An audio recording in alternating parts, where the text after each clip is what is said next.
1 अध्याय से 9 पद।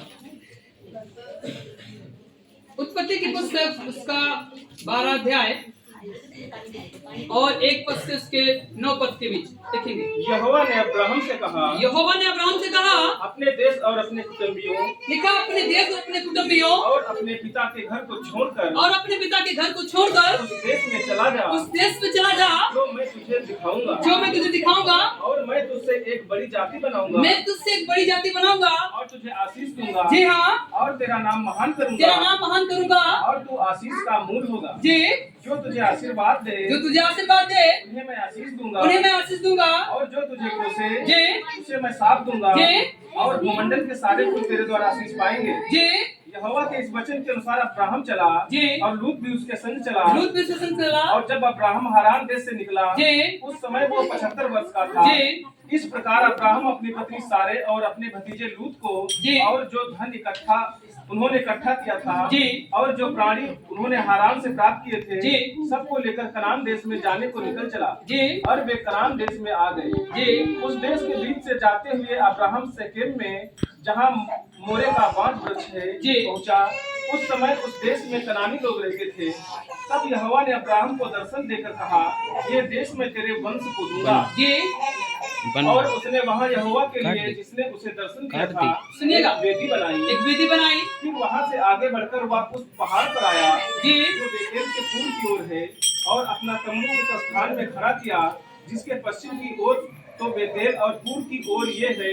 वहाँ भी उसने यहोवा के लिए एक वेदी बनाई और यहोवा से प्रार्थना की, और अब्राहम आगे बढ़ करके दक्षिण देश की ओर चला गया। सुनिएगा, आप अगर उत्पत्ति उसके 12 अध्याय को पढ़ें तो यहाँ पे मुख्य बात यह है कि परमेश्वर ने अब्राहम को बुलाया। किसको बुलाया? अब्राहम को बुलाया।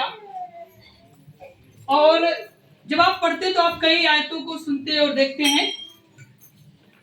अब्राहम जो है वो नूह के तकरीब 10 वंशावली बीत जाने के बाद नूह से अब्राहम तक हो जाता है। कितने वंशावली? यदि आप इसको पहले गौर करें तो आदम से लेकर नूह के बीच ही 10 वंशावली थी, और जैसे ही आप नूह के आगे जाते हैं और अब्राहम तक आते हैं तो नूह से अब्राहम तक आने तक कितनी वंशावली बीत गई? कितनी पीढ़ियां बीत गई? 10 पीढ़ियां बीत गई। कितनी पीढ़ियां बीत गई? 10 पीढ़ियां बीत गई। और जो अब्राहम है ये तेरह का पुत्र है। इसके पिता का नाम तेरह था। ये तेरह का पुत्र है। और अब्राहम 3 भाई थे। कितने भाई थे? 3 भाई थे, अब्राहम, हारान और ऐसे करके लिखा है। मैं आपको बताना चाहूंगा, इन तीनों भाइयों में से परमेश्वर ने दर्शन किसको दिया? अब्राहम को।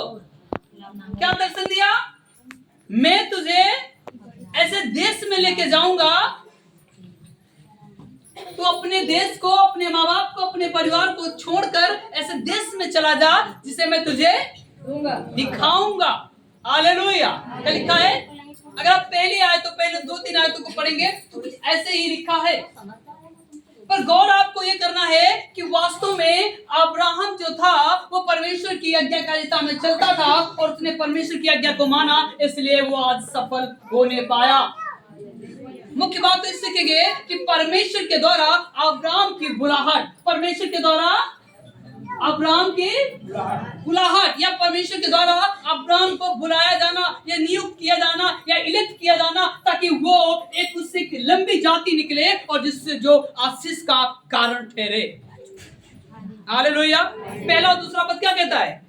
यहोवा ने अब्राहम से कहा, अपने देश और अपने कुटुंबियों, लिखा अपने देश और अपनी कुटुंबियों, और अपने पिता के घर को छोड़कर उस देश में चला जा जो मैं तुझे दिखाऊंगा। और मैं तुझसे एक बड़ी जाति बनाऊंगा। सुनिएगा, मैं तुझसे एक बड़ी जाति बनाऊंगा, और तुझे आशीष दूंगा, और तेरा नाम महान करूंगा। सुनिएगा, तू आशीष का मूल होगा। जी, लिखा है अब्राहम से परमेश्वर का वचन कहता है, भैया अब्राहम, तू अपने माँ बाप के घर को छोड़कर, अपनी भूमि को छोड़कर, अपनी खेती बाड़ी को छोड़कर, अपने सुख विलास को छोड़कर तुम ऐसी जगह चले जाओ जहां मैं तुम्हें दिखाऊंगा। हालेलुया। आपको पता है, जब हमें कोई ऐसा दर्शन मिलता है, हमसे कोई ऐसी बात होती है, हम उसे छोड़ना नहीं चाहते। हम जब विश्वास के खातिर अपने आप में हम परिवर्तन लाना नहीं चाहते। हम यीशु मसीह के खातिर अपने कामों से समझौता कई बार नहीं करते, पर अब्राहम ने परमेश्वर के लिए किया। कौन सा सुनिएगा, अब्राहम चाहता तो अब्राहम अपने घर को, अपने परिवार को, अपने माँ बाप को छोड़कर नहीं जाता, पर उसने ये नहीं कहा कि प्रभु मैं जाऊं या ना जाऊं। आपको पता है, यदि आज हम मसीह में आते हैं तो हमारे पास में ढेर प्रश्न होते हैं। हमारे पति रोकता है, हमारी पत्नी रोकती है, हमारे माँ बाप रोकते हैं, हमारा समाज रोकता है कि हम प्रभु यीशु मसीह को ग्रहण ना करें या ना मीटिंग जा पाए। पर अब्राहम से पूछिएगा, क्या उससे लोगों ने नहीं कहा होगा? क्या उस पे पड़ताएं नहीं पड़ी होंगी? क्या उस पे दिक्कतें नहीं आई होंगी? क्या उसका समाज उससे नहीं कह रहा होगा, अरे भैया कहां जा रहे हैं आप, तो यहाँ पे बहुत कुछ है। लिखा है अब्राहम अपने गांव को, अपने घर को, अपने देश को छोड़कर एक ऐसे देश को जाने की तैयारी करता है जिसे परमेश्वर से दिखाए, अर्थात वायदे की भूमि है ना, प्रॉमिस लैंड बोलते हैं अंग्रेजी में, वायदे की भूमि जिसे हम कनान कहते हैं। क्या कहते हैं? क्या कहते हैं? कनान। मतलब अभी तक जो अब्राहम का पिता था, तेरे था, ये हरान में रह रहे थे, है ना, और तेरे के जो माँ बाप थे ये ऊर नगर में रह रहे थे।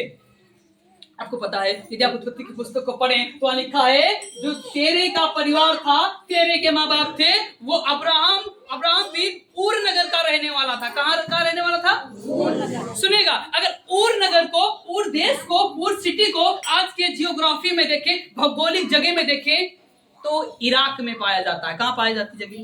कहाँ पाई जाती है? बाइबल की जो बातें हैं वो 100% सत्य है और उसमें किसी प्रकार की दुराए झूठपन नहीं है। आपको पता है, आपको लगता होगा अरे ये बातें, ये जगह, ये बातें जो लिखी हैं या नहीं है, पर यदि आप पढ़ेंगे तो आपको समझ में आएगा वो आज विश्व के मानचित्र में है, मिटी नहीं है। ऊर का भौगोलिक जो स्थान है वो इराक देश में पाया जाता है, जहां पे फरात नदी आज भी बहती है। कौन सी नदी? आज भी बहती है।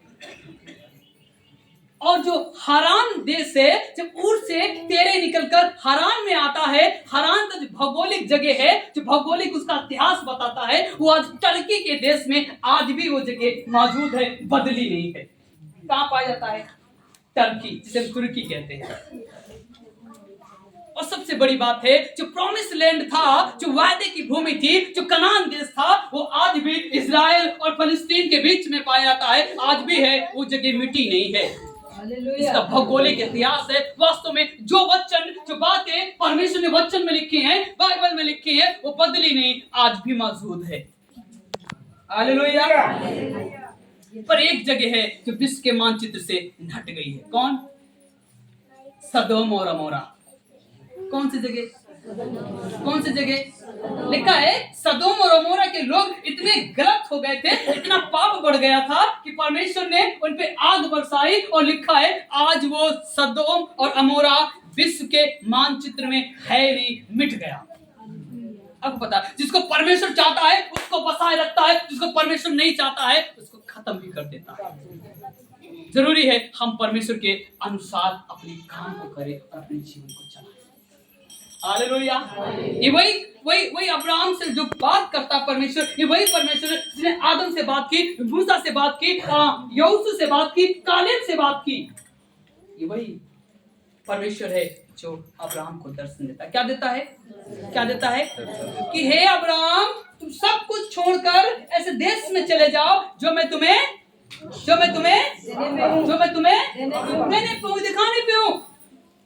आपको पता है, हमारे पास मान लो अच्छा घर बन जाए आपके पास, और बढ़िया घर बन जाए, बढ़िया गाड़ी मिल जाए, और आपसे कोई कहे कि यस प्रभु, या आपको दर्शन मिले कि आप अपने घर को छोड़कर चले जाएं या ऐसी जगह जाएं जो मैं आज तुम्हें दिखाऊंगा, क्या आप तैयार हैं? हमें से कोई तैयार नहीं होता।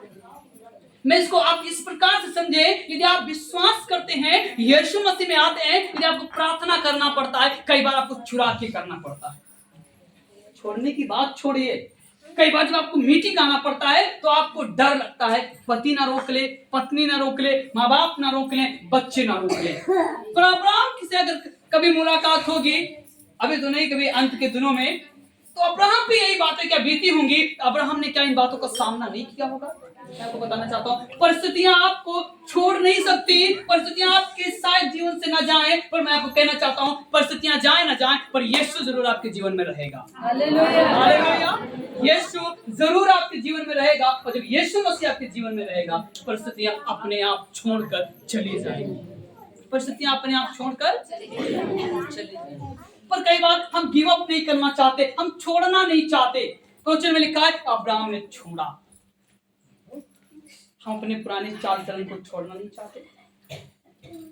अब्राहम ने तो अपने देश को छोड़ा, जहां ऊर हरान देश था, जहां वो रहता था, माँ बाप को, परिवार को छोड़ा। पर आज हम अपने पुराने चरित्र को, अपने स्वभाव को छोड़ नहीं पा रहे। हम झूठ बोलना नहीं छोड़ पा रहे, हम दूसरे का गलत करना नहीं छोड़ पा रहे, हम प्रार्थना सही ढंग से नहीं कर पा रहे, हम सही ढंग से मीटिंग नहीं आ पा रहे, और तमाम काम करते हैं पर हम दुआ नहीं कर पा रहे। क्यों? क्योंकि हम अपने पुराने ख्यालात को छोड़ नहीं पा रहे। मसीह में आने के बाद वचन में लिखा है जो मसीह में है वो नई सृष्टि है, पर नई सृष्टि तो हुई नहीं क्योंकि आप में बदलाव नहीं आया। आपके स्वभाव में, आपके चाल चलन में, आपके रहन सहन में, आपके खान पान में आज भी बदलाव नहीं आया, और कहते हैं हम मसीही हैं। मैं आपको बताना चाहता हूं, कई बार इस मसीह में आने के बाद आपको छोड़ना पड़ेगा। Hallelujah, hallelujah. मैं आपको कहना चाहता हूं, परमेश्वर आपको रईस बनाना चाहता है, परमेश्वर आपको आशीष देना चाहता है, तो आपको यहाँ से लेके पृथ्वी के किसी क्षेत्र में जाएंगे, किसी शहर में जाएंगे, परमेश्वर आपको बढ़ाएगा। यदि आप अपनी बुद्धि लगाएंगे, अपने ज्ञान को लगाएंगे, आप बढ़ने नहीं जाओगे। हालेलुया।